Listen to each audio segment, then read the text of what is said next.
Tonight at 10, despair and danger in Afghanistan as thousands at Kabul airport beg for safe passage to new lives. There's frustration for British troops trying to keep order and for fearful Afghans trying to flee the Taliban. I'm scared because I'm girl. How long have you been here waiting? I came morning, 5 o'clock, so still I'm waiting here. President Biden says it's one of the largest, most difficult airlifts in history, and he makes a solemn pledge. Well, let me be clear. Any American who wants to come home, we will get you home. Here, the Prime Minister defends his Foreign Secretary over his handling of the crisis. Also tonight, an inquest jury rules the stabbing of 2 people in South London last year by a convicted terrorist could have been prevented. Nearly a week after the earthquake in Haiti, the lucky are getting aid, but many still struggle. And in at the deep end, the Paralympian swimmer going for gold in Tokyo. In Wales today, the man convicted of the Clydach murders, David Morris, has died in prison. And family members of those who've died with COVID join calls for a Wales-only inquiry. Coming up in the sports later in the hour on the BBC News Channel, a thrilling day of eliminators in the 100. Oval Invincibles are through to tomorrow's women's final.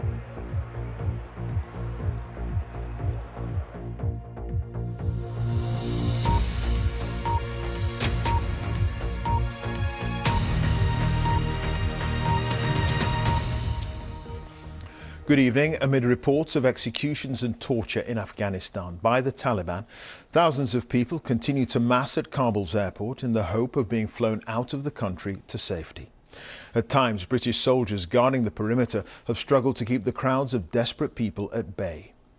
NATO says so far more than 18,000 have been airlifted out this week, and President Biden tonight pledged to repatriate every single American who wants to come home. The UK has flown out 2,400 people, according to the Ministry of Defence. Many are Afghans who'd worked with British forces, and 599 are British nationals. But there are many more who are eligible still trying to leave. Our correspondent Secunda Kamani and cameraman Malik Moudassa now report on the despair of those still trying to escape. Hello.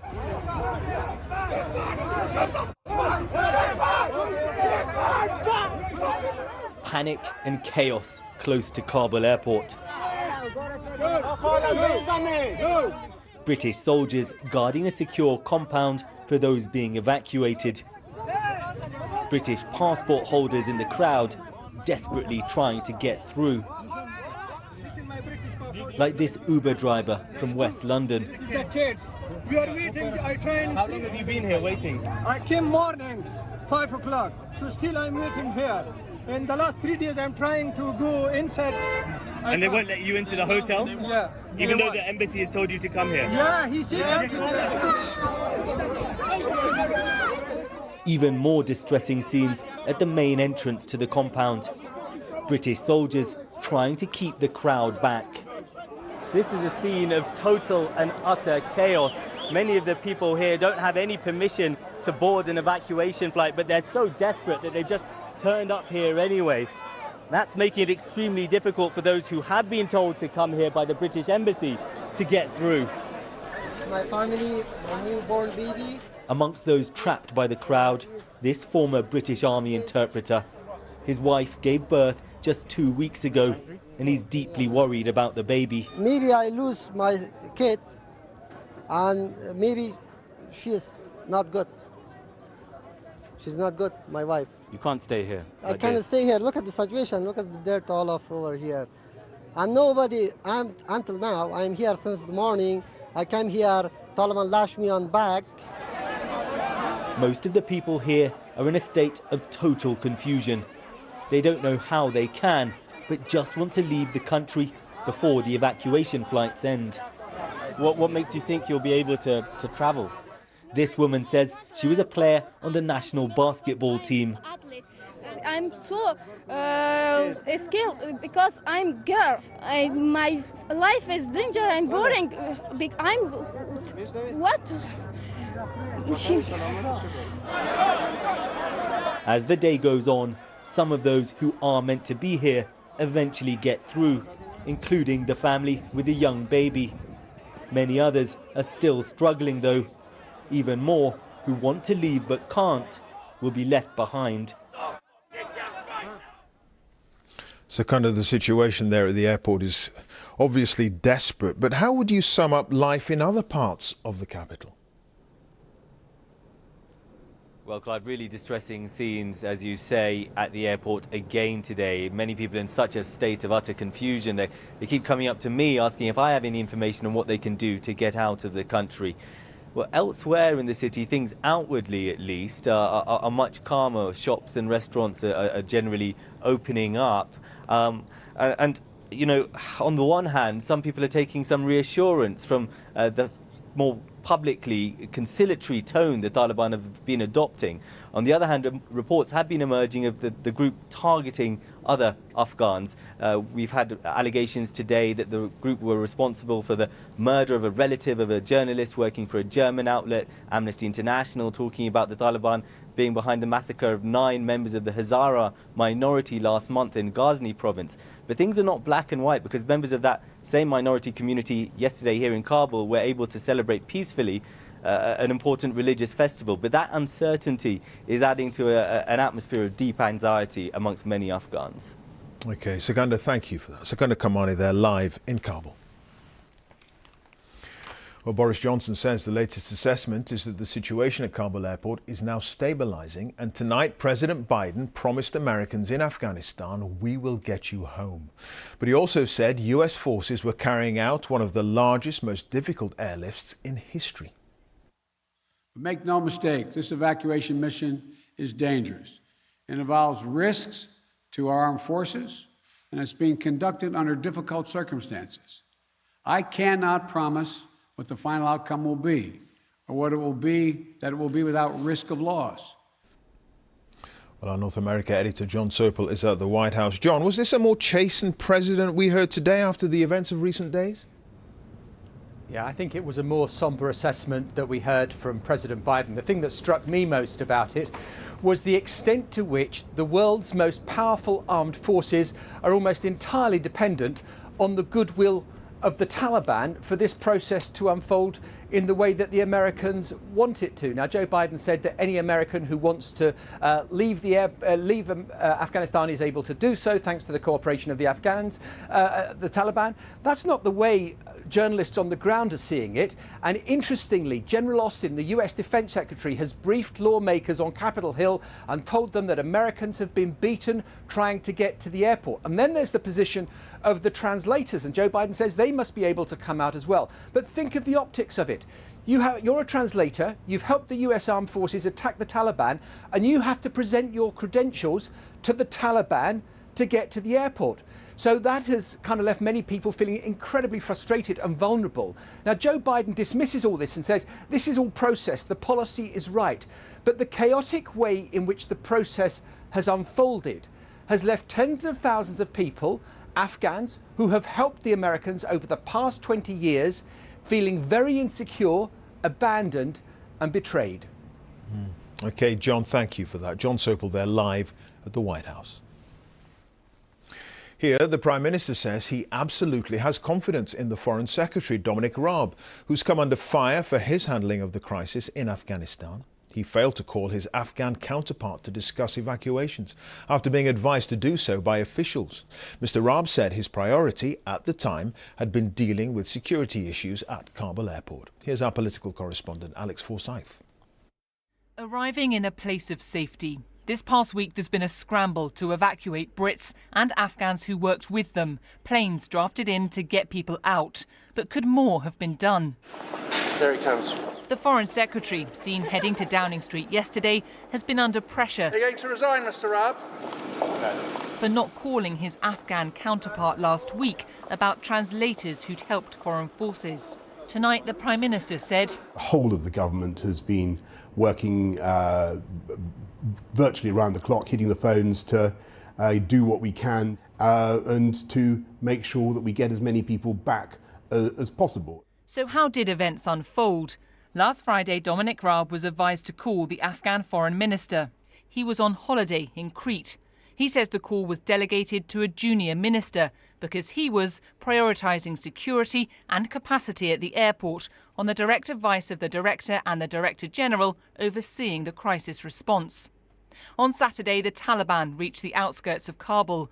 The Foreign Secretary was still on holiday. By now, no call was made. The government said that was down to the rapidly deteriorating situation. On Sunday, the Taliban took Kabul. The Prime Minister chaired a Cobra meeting and the Foreign Secretary flew back from holiday. The government said securing the airport was the right priority and meant more than 1,600 people could be evacuated, though not everyone. It's not safe for us. This interpreter, who we're not identifying, works with British forces. He's been told he is eligible to come to the UK, but hasn't had the paperwork, so he's hiding in Afghanistan. Every second, I'm checking my emails because, it's not in my control. I have 4 kids and I'm thinking about my wife. I'm thinking my life is quite important for them. With the Foreign Office under pressure, some Tory MPs have rallied round. Supporters of the Foreign Secretary have said today he is hard-working and suggested one phone call would not have made a material difference given the pace of events on the ground. But this has become a focal point for frustration, even anger, among those who question the government's readiness for and reaction to what's happened in Afghanistan. There's been little coordination on security matters across Whitehall itself. Our foreign policy is reactive, not proactive. It's lacking confidence in its ability to lead and lacking coordination. The Prime Minister, after meeting some of those the government has brought to safety, said the UK's effort over 20 years in Afghanistan has changed the lives of millions. Its actions now could affect the lives of many more. Alex Forsyth, BBC News, Westminster. An inquest jury has found that the stabbing of 2 people in South London last year by a convicted terrorist may have been prevented. Sudesh Aman, who was 20, was freed just days before the attack in Streatham, and the jury concluded he could have been sent back to prison after buying items he used to make a fake suicide belt. Aman was eventually shot dead by armed police. Here's our Home Affairs correspondent Daniel Sanford. Sudesh Aman leaving his probation hostel, a hoax suicide belt under his jacket, concealed by his bag.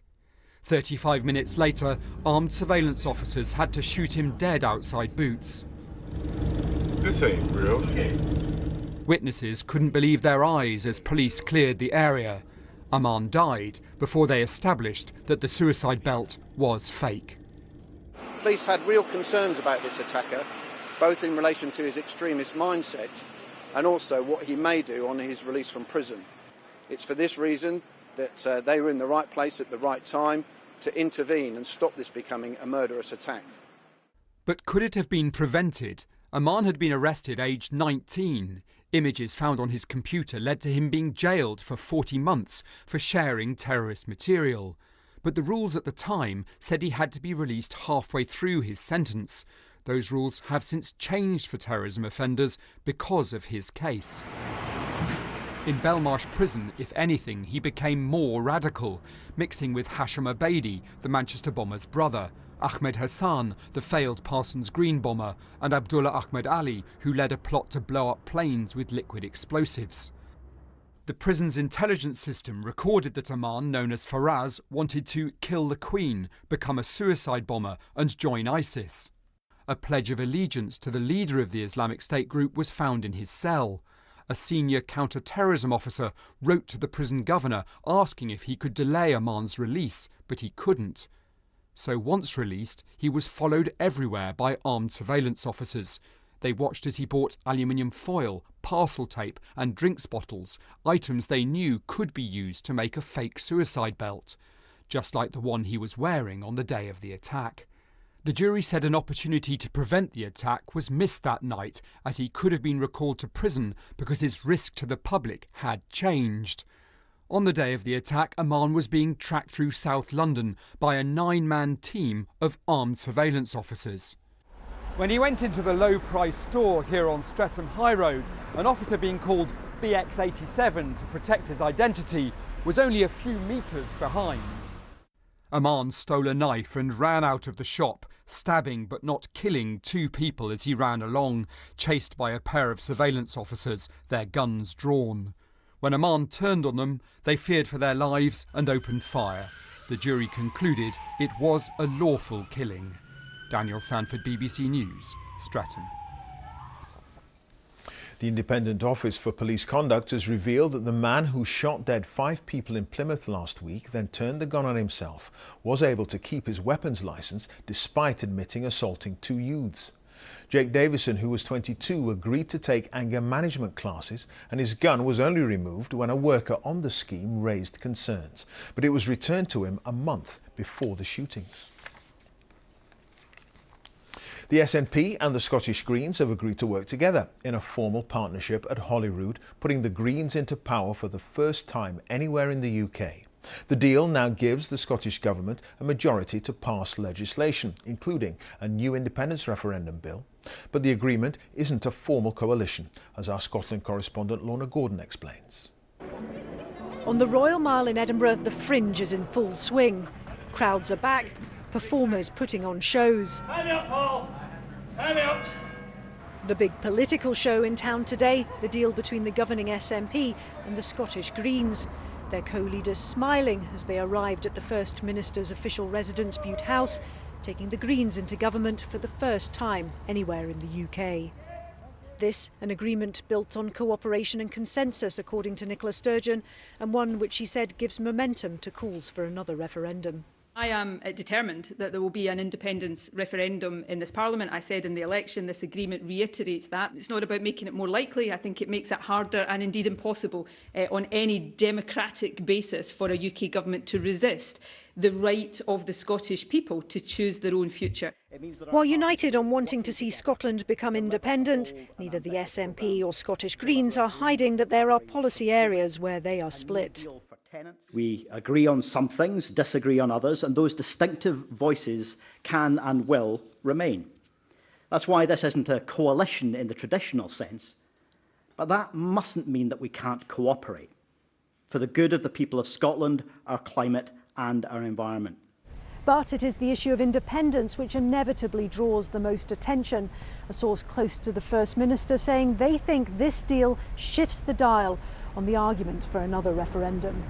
The power-sharing deal also commits to increased investment in public transport, more money towards energy efficiency and renewable heating, as well as more support for offshore wind and marine renewables. But there are also areas where the two parties agree to disagree. These include aviation policy, using GDP as a measure of the economy, and while they agreed to work together on education reform, that won't include private schools. I just think it is a coalition of chaos that will put jobs, the economy and our recovery at risk as they obsess over another independence referendum rather than the important issues for people right across Scotland. This deal offers the SNP administration more stability. For the Greens, it's a chance to make inroads on some of their core issues. It still needs approval from the decision-making bodies in both parties. That's expected in the next few days. Lorna Gordon, BBC News, Edinburgh. Nearly a week after a powerful earthquake hit Haiti, there are still some remote areas that haven't received any aid.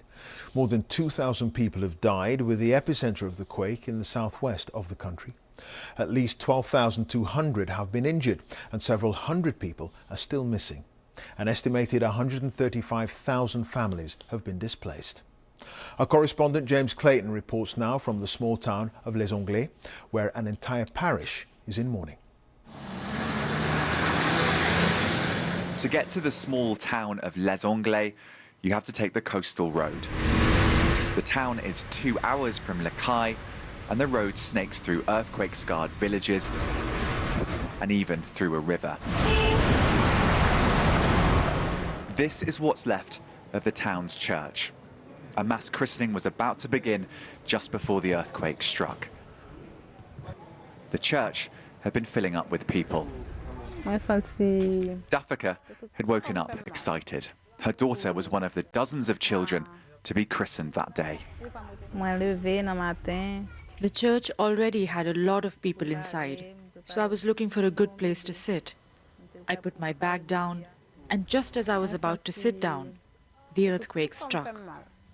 Everyone started running, but each side of the church was full of people.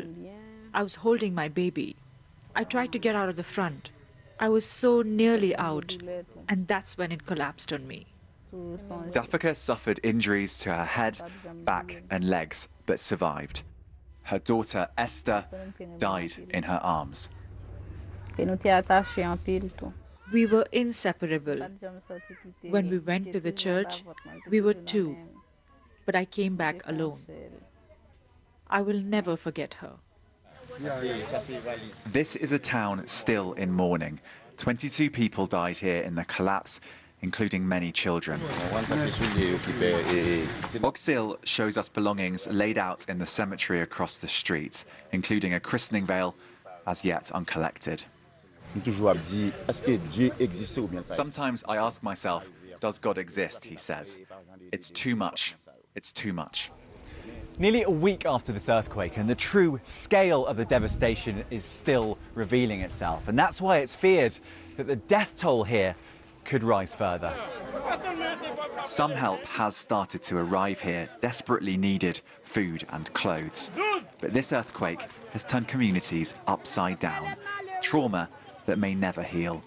James Clayton, BBC News, Les Anglais. The government's latest coronavirus figures show there were 37,340 new infections recorded in the latest 24-hour period, which means on average there were 31,336 new cases per day in the last week. 6,441 people are currently in hospital with the virus. 114 deaths were recorded in the past 24 hours, with an average of 98 deaths a day in the past week. On vaccinations, 87.4% of adults in the UK have now had their first jab, and 76% have had 2 jabs. Meanwhile, in Northern Ireland, they've recorded their highest daily number of positive coronavirus tests since the start of the pandemic. Data from the Stormont Department of Health shows 2,397 people tested positive in the latest 24-hour period. Previously, the highest daily number was 2,143, recorded last December. 4 out of 10 ambulance trusts in England have confirmed they're receiving help from the military to deal with rising demand this summer. The coronavirus pandemic has stretched resources already under pressure due to record call-outs. Here's our health editor, Hugh Pym. Yeah, thank you. Likewise, strength 5 loud and clear, over. Darren is a paramedic manager, about to go out on the road in South Oxfordshire. Usually he only gets involved in major incidents, but call volumes are so high that he's helping out with day-to-day cases. We've come through an exceptionally busy time with the pandemic. A lot of the staff have obviously felt the pressure of that through the months, but they're continuing to go above and beyond. Reports of a female in the River Thames. He gets to the scene to find the woman has been pulled from the river by passers-by and is being treated by ambulance service colleagues. The patient is conscious and breathing. A call-out takes him to check on an injury in a town centre, another example of the demands on the service at this time of year. Where are we here? With more people out and about, July and August can be very busy for ambulance services. But staff say it's even busier now than it was in the summer before the pandemic, with a range of health challenges across local communities adding to COVID pressures. The message to the public: if it's not an emergency, use 111 online if possible. Currently within South Central Ambulance Service we're at extreme pressure. We're a really busy service at the moment, and we're making sure we're doing our best to serve our patients and our community.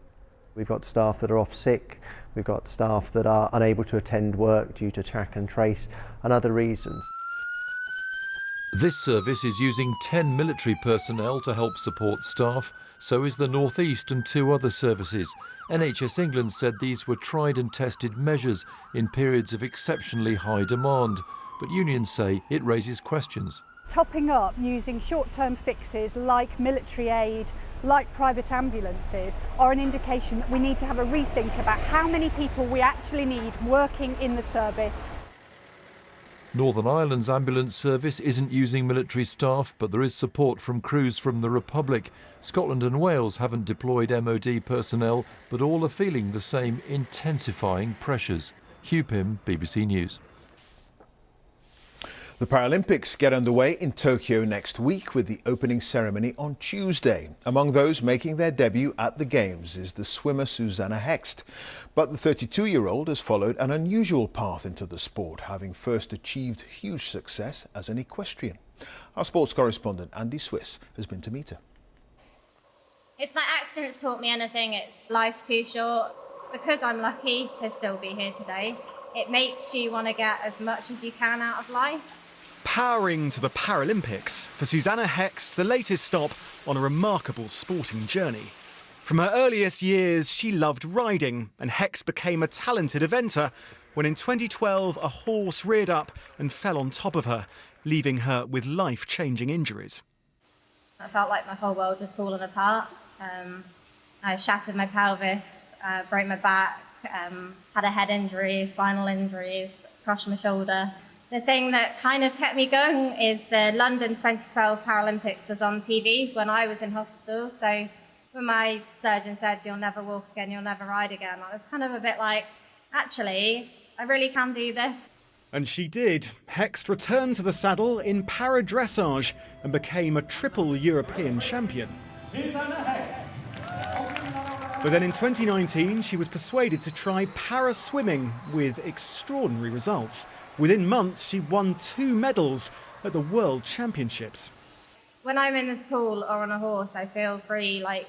It's like the challenges I have in daily life kind of just fade away, and it's just me and the horse, or me in the water, and weightless. That feeling is just phenomenal. The pandemic hasn't made preparations easy. Hext had to turn her parents' living room into a gym and swim in a creek near their house in Cornwall. Long term, she wants to be a Paralympian in both her sports, but she says it's only the support of her brother and her parents that's got her to Tokyo. I can't explain to you how much I've been through with my family to get to this point, and literally get emotional. But yeah, I couldn't have done it without them. And what are you hoping that you can achieve? Not going to lie, I would love to come away from with a medal. I'm just super excited to get out to Tokyo, give it all I can, and I'll be happy with that. Susanna Hext there, speaking to our correspondent Andy Swiss. And that's it. Now on BBC One, time for the news where you are. Have a very good night.